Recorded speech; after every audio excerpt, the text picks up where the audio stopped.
آج کے سیشن میں خوش آمدید. ہم ایک دلچسپ مواد دیکھ رہے ہیں. یہ بظاہر اونکس سٹارم کے 7ویں باب کے جائزے کی درخواست کا جواب ہے. جی مطلب ہمارے پاس اصل جائزہ تو نہیں ہے، لیکن وہ سوالات ہیں جو جائزہ شروع کرنے سے پہلے پوچھے گئے. اچھا، تو آئیے اس پر بات کرتے ہیں. خود درخواست سے زیادہ یہ سوالات دلچسپ ہیں. بالکل. یہ ایک بنیادی بات واضح کرتے ہیں کہ کسی بھی چیز پر رائے دینے سے پہلے اس کا پس منظر سمجھنا کتنا ضروری ہے. یہ بہت اہم نکتہ ہے، کیونکہ دیکھیں، جائزہ لینا کوئی سیدھا سادہ کام نہیں ہے. کام کی نوعیت سے بہت فرق پڑتا ہے. مطلب کیا وہ کوئی چھپی ہوئی کتاب ہے جی، یا کوئی ڈرافٹ ہے جس پر ابھی کام ہو رہا ہے، ہاں، یا فین فکشن ہے جو مداح لکھتے ہیں. اچھا، وہ بھی ہو سکتا ہے. جی، یا کوئی ذاتی تحریر. ہر ایک کے لیے طریقہ کار بالکل مختلف ہوگا. صحیح. تو مواد میں خاص طور پہ 3 سوال پوچھے گئے ہیں. پہلا تو یہی کہ یہ اونکس سٹارم چیز کیا ہے؟ کیا یہ شائع ہو چکی ہے یا دنیا میں موجود ہے یا ابھی بن رہی ہے؟ اور یہ سوال اہم اس لیے ہے کہ اگر کتاب چھپ چکی ہے تو اس کا تجزیہ ادبی معیار پر ہوگا، شاید مارکیٹ میں اس کی جگہ پر بات ہو. ٹھیک. لیکن اگر وہ ایک مسودہ ہے تو شاید لکھنے والے کو ساخت پر، کرداروں پر یا کہانی کی روانی پر رائے چاہیے. ہاں بالکل، مختلف ضرورت ہوگی. جی، اور فین فکشن کے تو اپنے ہی اصول ہوتے ہیں، اپنی کمیونٹی ہوتی ہے. صحیح کہا. تو یہ پہلا سوال ہو گیا. جی.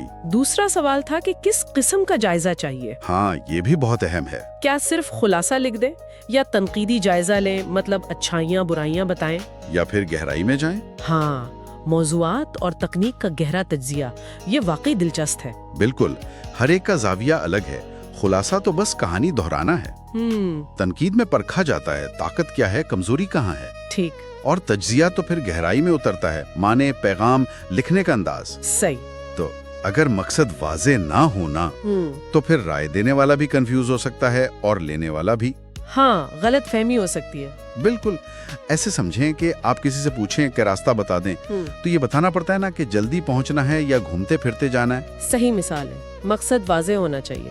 جی، رائے کے معاملے میں بھی یہی ہے. اور پھر تیسرا سوال جو پہلے 2 سے جڑا ہوا ہے، اگر یہ چیز شائع نہیں ہوئی تو بھائی باپ کا متن تو بھیجیں.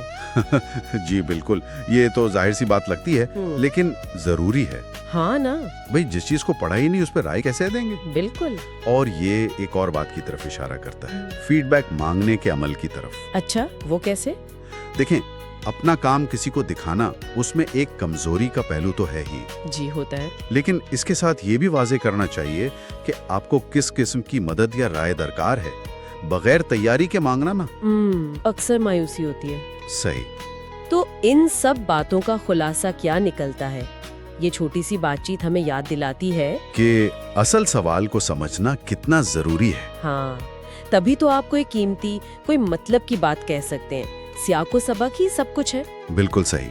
گہرائی میں جانے سے پہلے یہ جاننا کہ مواد کیا ہے اور سامنے والا چاہتا کیا ہے، یہ یقینی بناتا ہے کہ آپ کی محنت، آپ کی رائے وہ کارآمد ہو، متعلقہ ہو. جی بالکل. یہ صرف لکھنے لکھانے کی بات نہیں، زندگی کے ہر معاملے میں ایسا ہی ہے. تو یہاں ایک سوچنے کی بات یہ نکلتی ہے کہ عام زندگی میں جب ہم کسی سے رائے مانگتے ہیں یا کسی کو دیتے ہیں تو کتنی بار ہم یہ بنیادی سوالات پوچھنا بھول جاتے ہیں، سیاق و سباق کے بارے میں، اصل نیت کے بارے میں. جی، اور ان سوالات کے بغیر بات شاید ادھوری رہ جاتی ہے. بالکل. ایک اہم نقطہ ہے غور کرنے کے لیے.